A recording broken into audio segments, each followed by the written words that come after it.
I've had an unusual number of kids and teens reach out to me in the comments this past year. So many of them are struggling with symptoms and feel like no one's listening to them. I've also had a lot of parents reach out because they're having a hard time finding resources that talk about pediatric bipolar disorder, specifically what signs to look for. Psychologists are still trying to pinpoint what bipolar disorder looks like in kids because the symptoms can manifest differently than they do in adults. It's very common for children to be misdiagnosed and treated for things like ADHD or generalized depression until symptoms inevitably get worse. Keep in mind that bipolar disorder is a progressive illness, which means it can get worse if it's not treated. If you have any questions after watching this video and would like to talk to me, I'd love to help. There's a link at the top of all my video descriptions where you can reach me directly. So let's go over a few of the typical signs and symptoms of bipolar disorder in kids. Please know that this is very generalized and everyone experiences bipolar disorder in their own unique way. Just because you show a few signs from this video does not mean that you have bipolar disorder. It just means it's worth taking a deeper look at. If you'd like to make a list of symptoms that you experience as you watch this video, that information could be invaluable to a doctor. So bipolar symptoms are divided into two primary groups, symptoms of mania and symptoms of depression. Kids who are experiencing bipolar disorder will typically cycle between the two major symptoms faster than most adults do. Let's start with several different signs of mania because that's where much of a bipolar diagnosis stems from. The first symptom, which I experienced as a kid, was getting hyper-focused on a single hobby, subject, or project. I'd become literally obsessed with something like a sport, class, or a game where it would interfere in other aspects of my life. I'd be sitting in class obsessing about a hobby or a game instead of listening to my teachers. This kind of hyper-focus would have been great if I directed it towards my studies, but my hobbies were much more stimulating. I was basically chasing the mania. My interests always surrounded something that released dopamine or endorphins. I wasn't in the chess club, I was doing karate or playing the most intense video game that I could find for hours on end. The second symptom would be acting hyper over-the-top happy or being silly in ways that aren't appropriate for that age. An example author Devin Fry gave was being unable to sit 10 minutes without dissolving into a fit of giggles. This caused me to be sent home a lot from school for disrupting class. The next common symptom is being highly imaginative, like coming up with intricate storylines for toys and acting them out with over-enthusiasm. This can even include dark or disturbing storylines for characters too.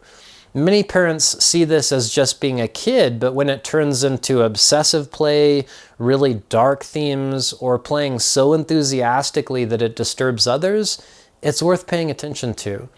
If you take a toy away and it causes a total meltdown tantrum, that's not typical behavior, depending on the age, of course. Take away a toy from a 3-year-old and they're not going to be very happy with that. If it's a teenager, the reaction could be excessive. Also, if the child is playing with toys using sexual themes, especially in public, that's also worthy of examination. The fourth symptom includes rapid speech, where it's hard to understand what's even being said or switching topics suddenly without even noticing. When I was a kid, I'd literally give my parents indigestion at the dinner table because of how intense my communications were. I had teachers assume that I had ADHD when there was something much bigger going on. I couldn't sit through a movie, show, or a story without talking about totally off-topic things. So, moving on to the fifth symptom, hypersexuality is a symptom of bipolar disorder that many doctors fail to mention. Teenage hormones are so normal it's become a cliche, but if there's a preoccupation with sex, like talking about it at inappropriate times, acting on urges in public, engaging in risky sexual behavior, or even age-inappropriate behavior, there could be a problem. I have an entire video dedicated to hypersexuality if you'd like to learn more. Now for number 6. An embarrassing symptom I had as a kid was temper tantrums. I would get so angry I couldn't control myself and would exhaust myself throwing a tantrum. This was usually over simple things that normally wouldn't bother my brother at all, and that said a lot. It was really stressful on my little mind and body as a kid to experience such strong emotional responses like that. I know many people think of mania as this happy, feel-good state, but that isn't always true. Many people experience what's called dysphoric mania, or mixed states, where they can feel manic, but also crawling out of their skin with anxiety. This can majorly impact symptoms like unjustified temper tantrums. Sometimes not getting a toy the child wants is just a trigger or a reason the child believes is causing the underlying feelings of anxiety.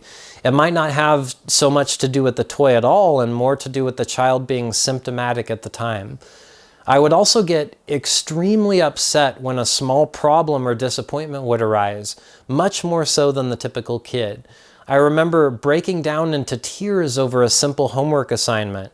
I'd throw an over-the-top tantrum if I didn't get my way, or especially if it was something I was looking forward to. This wasn't me just being a bratty kid. The way I'd experienced disappointment could physically exhaust me, and I'd be shaking for the rest of the day. It was enough to raise eyebrows with my parents. So the 8th sign of pediatric mania is a really big one, and I saved it for last. Sleep was a major issue for me as a kid. Trying to get me to take a nap was painful for my parents. I'd have a hard time falling asleep and would find any excuse to get out of bed. Lack of sleep can cause a bad crash and the cycle can just start over again. Sleep is probably one of the best metrics to gauge bipolar symptoms. A sudden change in sleep patterns can indicate that there's an episode starting. So all of the things I've mentioned so far help paint a picture of bipolar mania, but there's a lot more. I have entire videos dedicated to symptoms like mania and depression if you'd like to expand on these topics. Speaking of depression, let's jump into some of the common symptoms kids might display. First and foremost would be feeling sad for no apparent reason at all or being unusually weepy. Now, we're talking about teenagers here, but there's a difference between being upset because of a high school breakup or a bad grade and being unusually sad over things that typically wouldn't bother the average person that much. This is where the outside observation of friends and family are so important. When I'm symptomatic, the little things that trigger me seem illogical to others, but for me, it feels like it's the end of my world.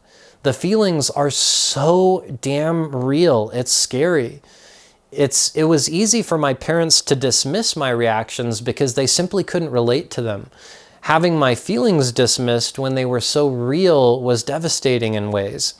If parents can look past the external behavior to see a child who's confused by their internal suffering, it helps to not take the behavior quite so personally.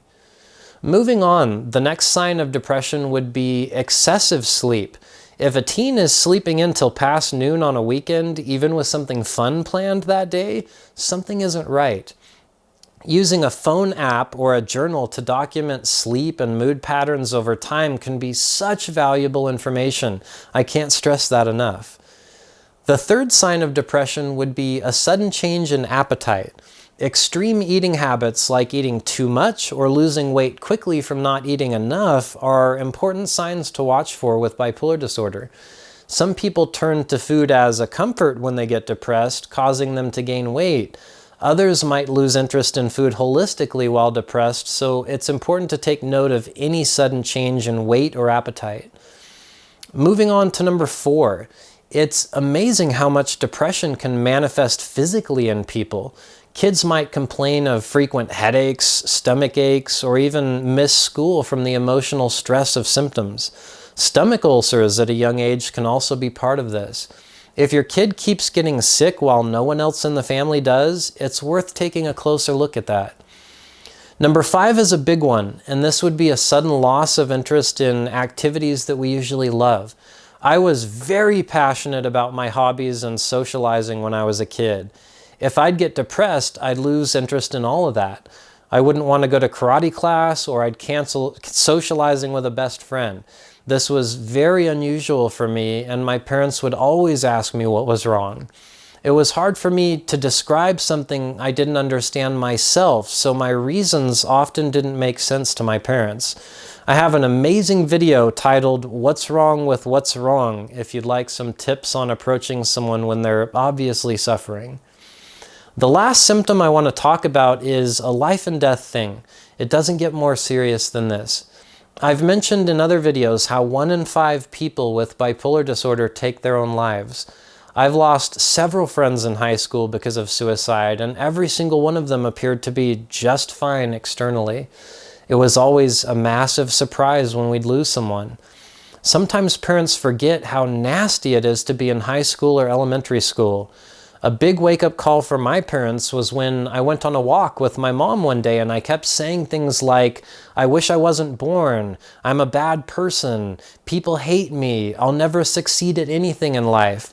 Things like that aren't typical things that a happy kid is going to say. These are major red flags for parents. If someone is suicidal and you mix in teenage hormones, some social pressure, a lack of sleep or food, maybe some drugs and alcohol, things can get bad really fast. I know it's hard to sort through all of the information out there and make sense of it. If you'd like to learn more about bipolar disorder, my entire channel is dedicated to the topic, and I hope you feel very welcome here. If you have questions or need support, let's chat. I'm always honored to be someone's bipolar coach. I care deeply about all of you, and I'm here to help. There's a link at the top of all my video descriptions where you can reach me anytime you need some extra support.